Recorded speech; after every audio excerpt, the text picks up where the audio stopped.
بسم الله الرحمن الرحيم ألف لام را تلك آيات الكتاب المبين إنا أنزلناه قرآنا عربيا لعلكم تعقلون نحن نقص عليك أحسن القصص بما أوحينا إليك هذا القرآن وإن كنت من قبله لمن الغافلين إذ قال يوسف لأبيه يا أبت إني رأيت 11 كوكبا والشمس والقمر رأيتهم لي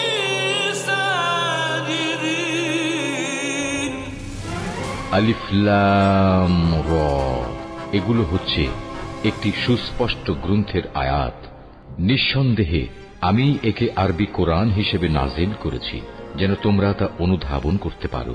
হে নবী, আমি তোমাকে এ কোরআনের মাধ্যমে একটি সুন্দর কাহিনী শোনাতে যাচ্ছি যা আমি তোমার কাছে ওহী হিসেবে পাঠিয়েছি, অথচ তার আগ পর্যন্ত তুমি এ কাহিনী সম্পর্কে ছিলে সম্পূর্ণ বেখবর লোকদেরই একজন।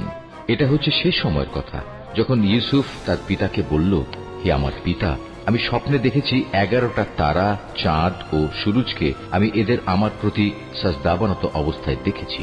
একথা শুনে তার পিতা বলল, হে আমার স্নেহের পুত্র, তুমি তোমার এই স্বপ্নের কথা কিন্তু তোমার ভাইদের কাছে বলে দিও না, তারা তোমার বিরুদ্ধে ষড়যন্ত্র আঁটতে শুরু করবে, কেননা শয়তান মানুষের খোলাখুলি দুশমন।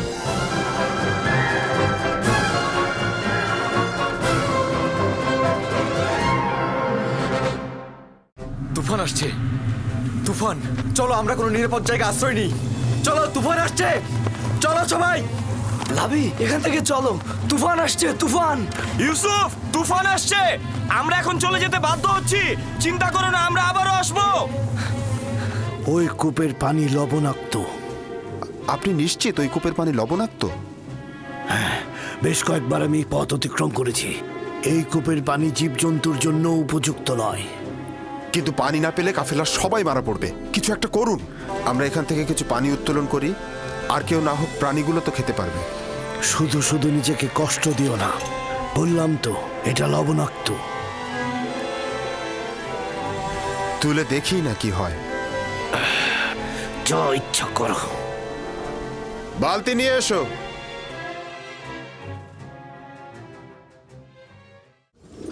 খোদা তাআলার এটাই ইচ্ছা, তুমি হবে বান্দাদের নাজাতের প্রতিনিধি। এই কাফেলার সঙ্গে দূরের কোনো দেশে চলে যাবে। তাহলে আমার আব্বাজানের কি হবে? আমি তো তাকে ভালোবাসি। তিনি অবশ্যই তোমার বিচ্ছেদে ধৈর্য ধারণ করবে, এটাই পরবর্তীকারের ইচ্ছা। আর কাফেলাদের কাছে তোমার ঠিকানা গোপন রাখবে। পারতপক্ষে তাদের প্রশ্নের খুব কম উত্তর দেবে। কিন্তু আমার পিতা তো আমার বিচ্ছেদ সহ্য করতে পারবে না। বিচ্ছেদের শোক তো মৃত্যুর শোকের চাইতেও উত্তম। যদি পিতার কাছে ফিরে যাও, তোমার ভাইরা তোমাকে হত্যা করবে। সুতরাং নীরব থাকো, পরবর্তীকারের ইচ্ছার মূল্যায়ন করো।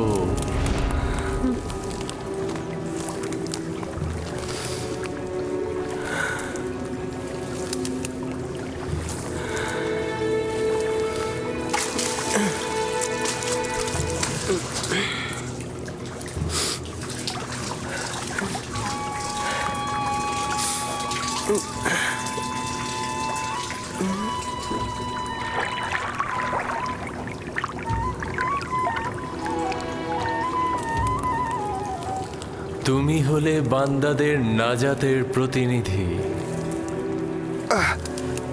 এই আমাকে একটু সাহায্য করো। এটা তো ভারী হলো কি করে?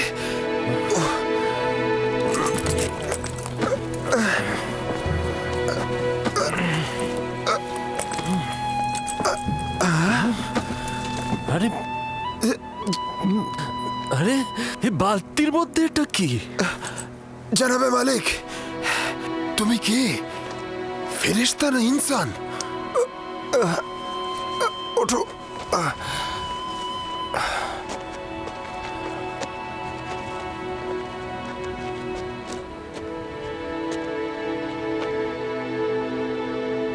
তুমি এখানে কি করছো পুত্র আমার?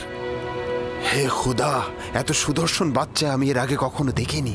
তুমি কূপের মধ্যে কি করছিলে? কারো জন্য অপেক্ষা করছিলে?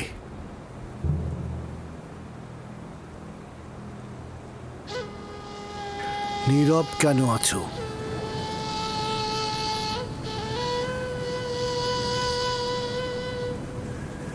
আমার ভাষা বুঝতে পারছো না নাকি ভয় পেয়েছো?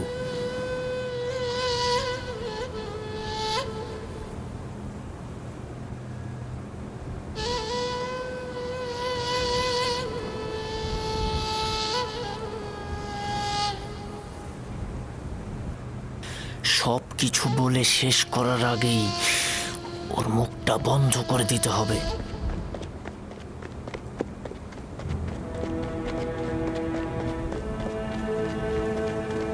শোনো, আমিও ইব্রানি বংশের সন্তান।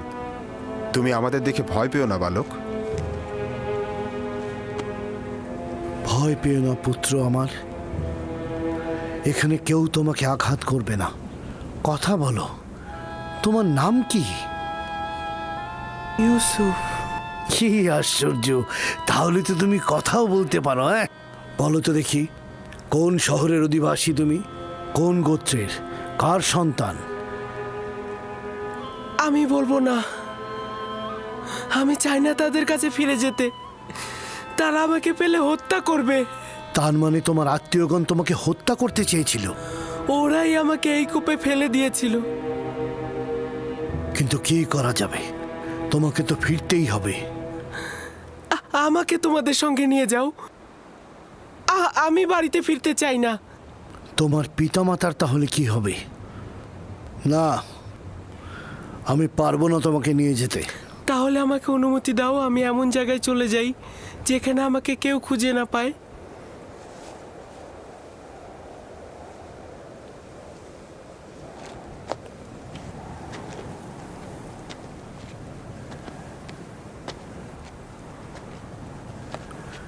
এই বাচ্চাটাকে নিয়ে কি করা যায় ফায়েক? আমি চাই ওকে নিয়ে যেতে। ওর পরিবার যদি সত্যি ওকে চাইতো তাহলে কূপের মধ্যে ফেলতো। এই মাসুম চেহারা কখনো মিথ্যা বলতে পারে না। প্রকৃতপক্ষেই যদি তার জান হুমকিতে থাকে, তার জান রক্ষা করা জরুরি। ও গোলাম হিসেবেও দামি হবে। আপনি কি বুঝতে পারছেন মালিক? ওকে বিক্রি করলে কি পরিমাণ টাকা পাওয়া যাবে? আমাকে বিক্রি করে ফেলো, আমাকে গোলাম হিসাবে, দাস হিসাবে তোমরা বিক্রি করো। শুধু আমাকে এখান থেকে নিয়ে যাও। এই চেহারা দাসের নয়, তাকে নিতে হলে গোপনে নিতে হবে, কেননা তার পরিবার তাকে ছিনিয়ে নিতে পারে। যদি চাও তাহলে তোমাকে আমরা নিয়ে যেতে পারি, কিন্তু তোমাকে লুকিয়ে নিয়ে যেতে হবে, আর সেজন্য আমাদের কৌশল অবলম্বন করতে হবে। পারবে? পারবো। আমরা এখানে কোনো বাচ্চা দেখিনি, ঠিক আছে?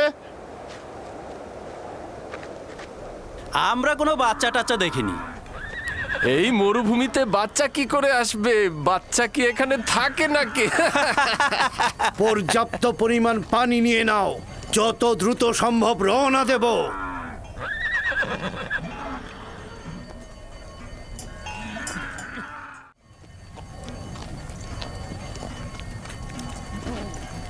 এরা কারা? এরা দস্যু নয় তো? সবাই অস্ত্র নিয়ে প্রস্তুত হও।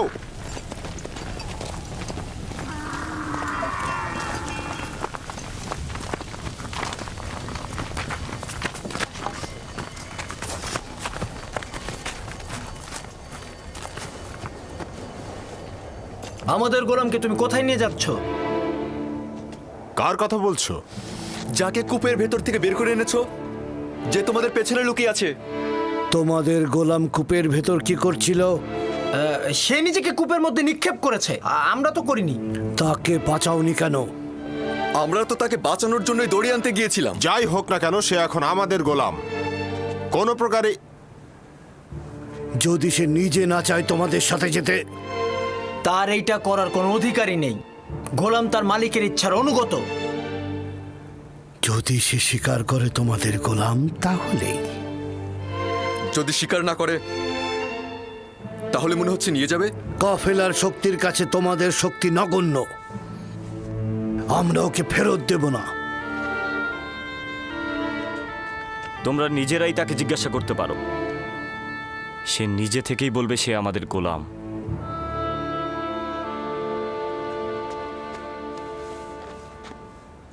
তুমি এদের ভয় পেও না, তোমার কোনো ক্ষতি করতে পারবে না এরা। শুধু বলো, তুমি কি এদের গোলাম? আমাকে মিথ্যা বলার শিক্ষা দেওয়া হয়নি।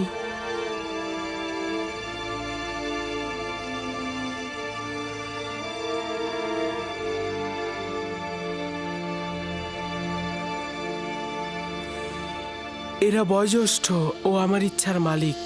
আমি তাদের কিনারায় বড় হয়েছি, তারা আমার অধিবাসী। শুনলে তো, সে নিজেই বলেছে সে আমাদের গোলাম। ওর কথায় এখনো কিছু স্পষ্ট হয়নি। তুমি নির্ভয়ে আমাকে বলো, তুমি কি এদের গোলাম?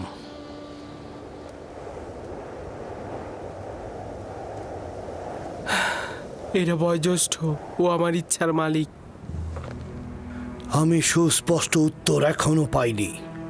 আমি তোমাদের ইউসুফকে ফেরত নাও দিতে পারি। শক্তির প্রয়োজন হলেও তাকে নিয়ে যাব। ভুলেও এ কাজ করো না, শুধু শুধু প্রাণটা যাবে। তোমাদের কতলের সংখ্যা আমাদের থেকে কম হবে না। সত্যি করে বলো তো, এই পালিয়ে আসা গোলামের জন্য তোমরা কতটা কতল হবে আর কতটা কতল করবে? থামো সামুন।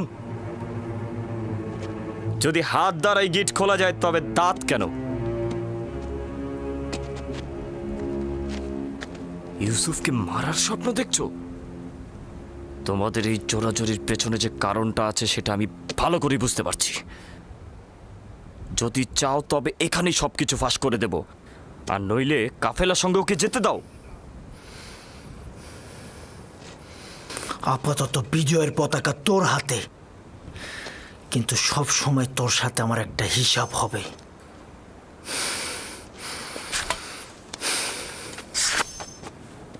এই গোলামের মালিকানা পাওয়ার জন্যে আমার মনে হয় না কোনো রক্তপাতের দরকার আছে। ইউসুফের মালিক হব কি হব না সেটা পরের ব্যাপার। আপাতত এটা বাদ দিচ্ছি। তুমি কি তোমার মালিকদের সঙ্গে যেতে চাও?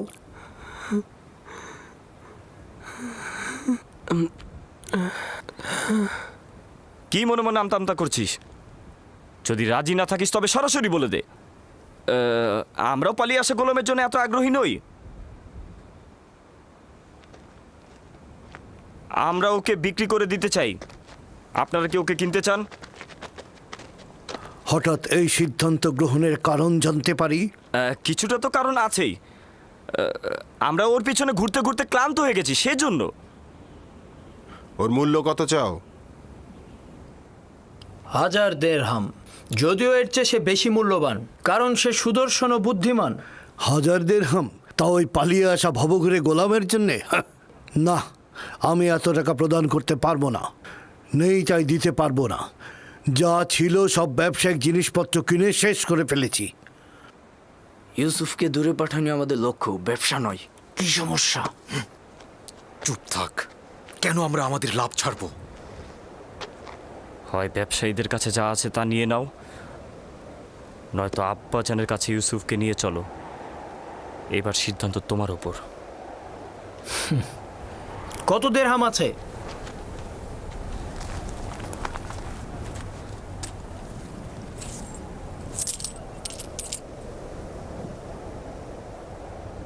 সব মিলিয়ে 18 দিরহাম। জানি ইউসুফের জন্য এটা পর্যাপ্ত নয়। আমাদের এত ইউসুফকে বেশি দামে বিক্রি করার লোভ নেই। হ্যাঁ, ও তো অনেক সস্তা। দুনিয়াতে ওর কোনো মূল্যই নেই। এমনকি আমাদের ভেড়াগুলোর যে মূল্য আছে সেটাও ওর নেই।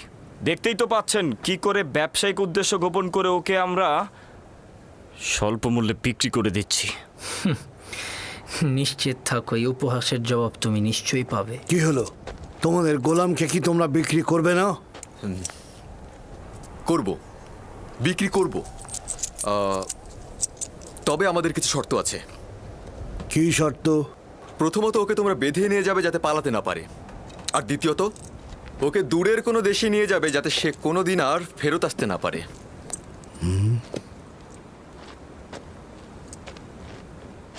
যদি একবারের জন্য তোকে ক্যানানে দেখি আমি, তবে জিন্দা ফিরতে পারবি না।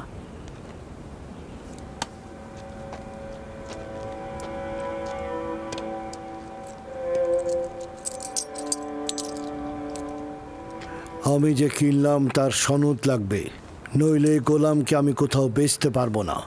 আচ্ছা, ঠিক আছে। ফালেক, চামড়া ও জওহার নিয়ে এসো।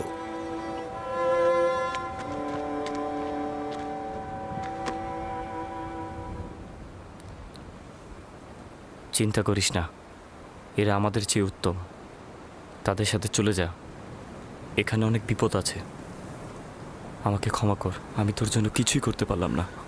এইটা খোদাবান্দেরই ইচ্ছা যে আমি কাফেলদের সঙ্গে যাব, কিন্তু তোমারও ভাইজানদের জন্য আমি চিন্তিত। খোদা তোমাদের রহম করুক।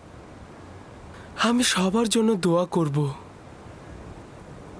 এমন না হয় আব্বাজান আমার বিরহে কষ্ট পাক, তাকে সান্ত্বনা দিও। গোলামের পরিচয় লেখো, আর সদিচ্ছায় যে বিক্রি করলে তাও লেখো। আর ভুলে যেও না, সনদের নিচে নাম ও মোহর উল্লেখ করতে হয়। লাবি, বেনিয়ামিনের প্রতি যত্ন নিও। তোকে একটু আদর দিতে ইচ্ছে করছে, কিন্তু এরা তো আমাকে সন্দেহ করবে। নিজের দিকে খেয়াল রাখিস, খোদাবান তোর পাশে সব সময় আছে। নিজেকে তার উপর ছেড়ে দে, সে অতীতের ন্যায় তোকে সবসময় হেফাজত করবে।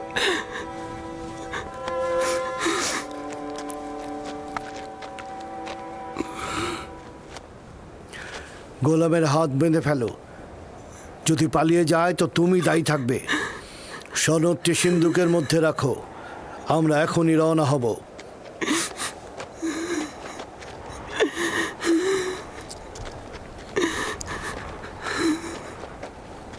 চলো যাই। যাব, তবে নিশ্চিত হয়েই আমাদের যেতে হবে।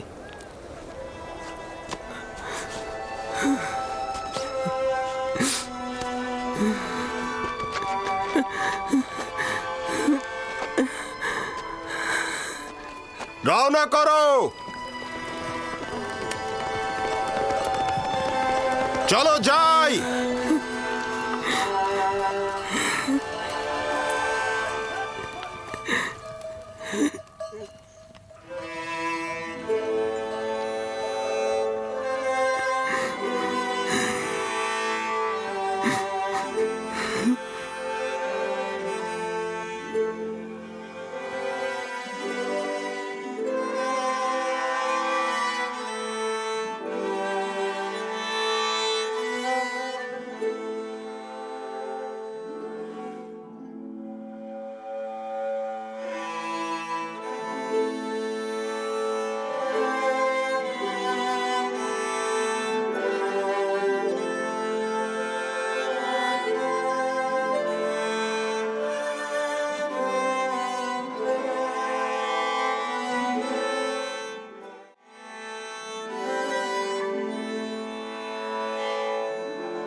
এই কান্না আর আরতির কারণটা কি?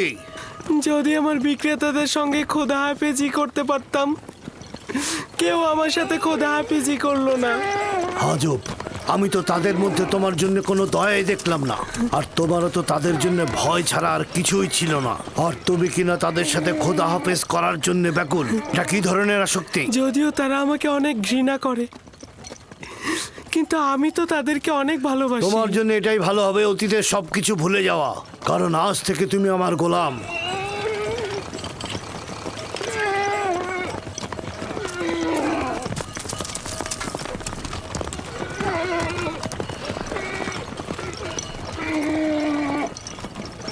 গোলামের বিক্রেতারা আমাদের অনুসরণ করছে না তো? জানি না কি ছলচাতুরি তার সঙ্গে করা হলো। না ওরা আমাদের সঙ্গে গোলমাল করতে চাইলো, না সহজে গোলামটাকে ছেড়ে দিল, আবার মাত্র 18 দিরহামে বিক্রিও করে দিল। আমিও ঠিক বুঝলাম না ওরা কি চাইছিল।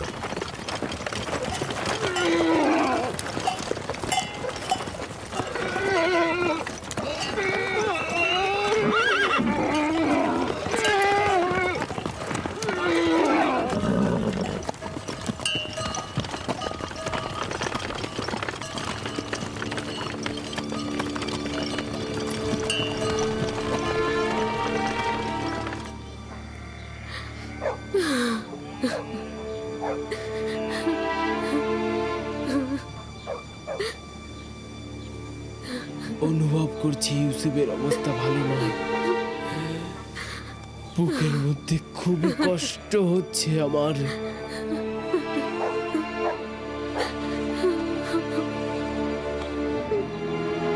আরেকটা দিন শেষ হতে চলল। ইয়াকুব এখনো অপেক্ষায় বসেই আছে। যদি খোদাবন্ধ সদয় হন তো তবেই ইয়াকুব শান্ত হবে।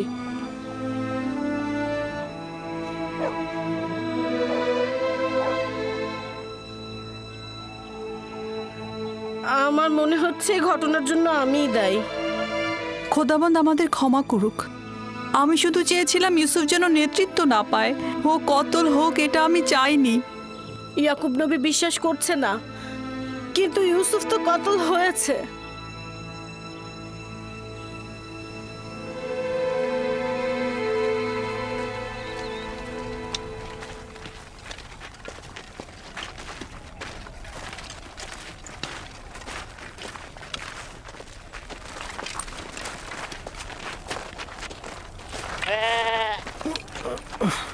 কি হলো?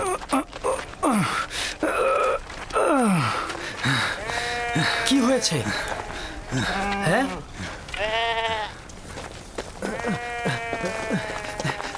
নেকড়ে হামলা করে অনেকগুলো ভেড়া মেরে ফেলেছে।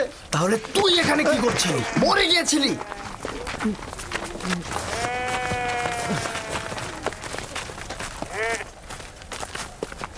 নেকড়ের সংখ্যা অনেক ছিল আর আমি সেখানে একা ছিলাম। কয়েক দিক থেকে আক্রমণ করেছে, এখানে আমার দোষটা কি? আজ পর্যন্ত নেকড়ে একটি ভেড়াকেও মারতে পারিনি। আজ এমন কি হলো? আরো অনেক কিছু ঘটবে। এখন থেকে আরো অনেক বালা মুসিবতের জন্য অপেক্ষা করো। একে একে আরো অনেক বাধার সম্মুখীন হব আমরা। এটা তো মাত্র শুরু, আরো কত বাকি আছে। নেকড়েগুলো যে আমাদের হামলা করেনি এটাই তো অনেক। আমি তোর কথা সহ্য করতে করতে ক্লান্ত হয়ে গেছি।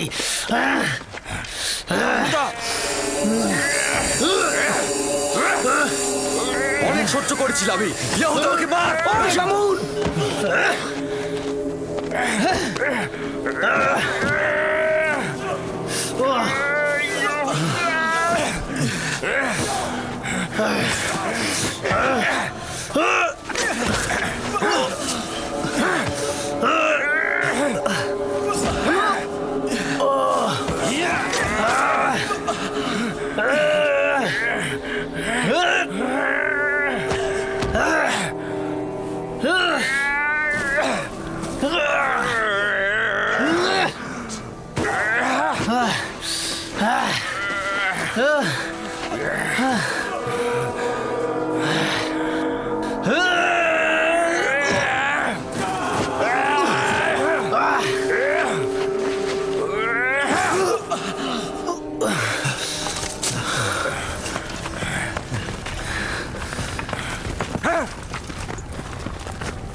দাঁড়াও দাঁড়াও সবাই, এব্রানি গোলাম পালিয়েছে। দাঁড়াও সবাই। ইউসুফকে দেখেছো? ওই যে ওই বাচ্চাটার কথা বলছি। আমি তো দেখিনি ওকে। পালিয়ে আসি সেখানে, আমার হাত থেকে পালাবে? ওঠ, এত বড় সাহস! না জানি আমার ইউসুফ কোথায় আছে, কোন বিপদে আছে। আমি তোমার কাছে ইউসুফকে অর্পণ করেছিলাম। তুমি না থাকলে আমি ইউসুফকে মরুভূমিতে পাঠাতাম না। এই ব্যথা আমাকে কতল করেছে, আমাকে নাজাত দাও। তুমি কি করলে? তুমি রোগীর সঙ্গে সঙ্গে কেন হাঁটছো? আমিও নিষেধ করেছি, কিন্তু আমার কথা শুনছেই না। আমি তাকে একা রেখে যেতে পারবো না। আপনি অনুমতি দিন, আমি তার সঙ্গে থাকবো। তার বিমারি কঠিন পর্যায়ে গিয়েছে। আপনি চিন্তিত হবেন না। লক্ষ্য রেখো ওর দিকে।